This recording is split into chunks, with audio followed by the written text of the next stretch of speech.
Sa ibang balita, naaresto na ng mga otoridad ang most wanted na si Rafael Dumlao III.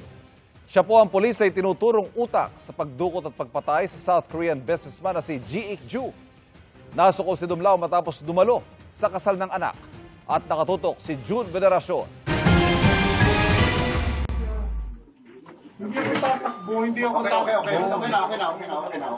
Napalibutan na ng mga pulis na magising kaninang umaga ang na-dismiss na opisyal na si Lieutenant Colonel Rafael Dumlao III, ang itinuturong utak sa pagdukot at pagpatay sa South Korean businessman na si Ji Ik-ju. Nakuha sa kanya ang isang 9mm pistol.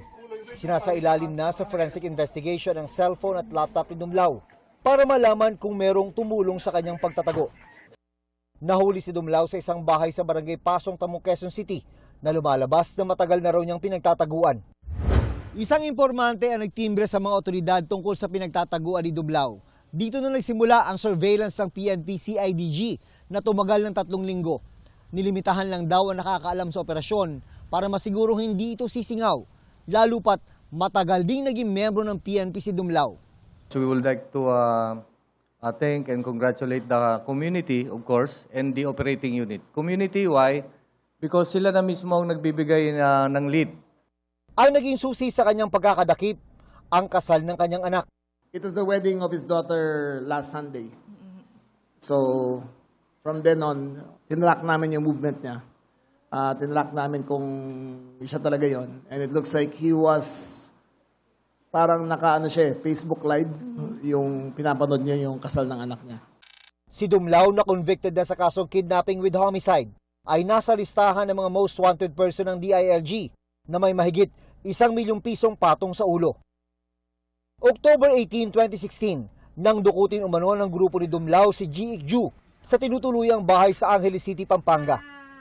Pinalabas noon, nasangkot umano siya sa iligal na droga.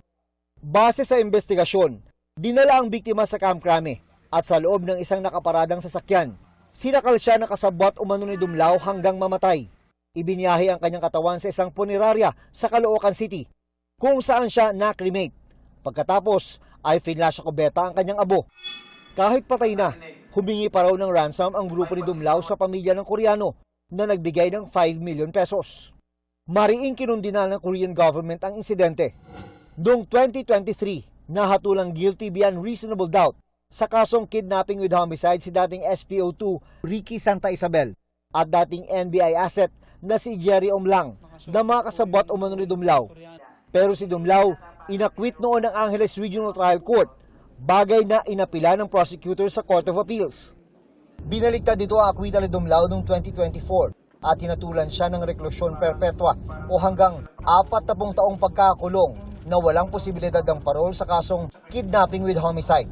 Bukod pa sa hanggang 35 taong pagkakulong sa kasong kidnapping. Pero nagtago na noon si Dumlao. Nag-alok pa noon ng 1 milyong pisong patong sa kanyang ulo at humiling pa ng red notice ang gobyerno sa Interpol bago siya naaresto ngayong araw. All of the entire country should be aware that the PNP is not stopping. Kung PNP chief command dati, kung pulis ka dati, it is not a consideration. The institution is above everything else. June Veneracion, nakatutok, 24 oras.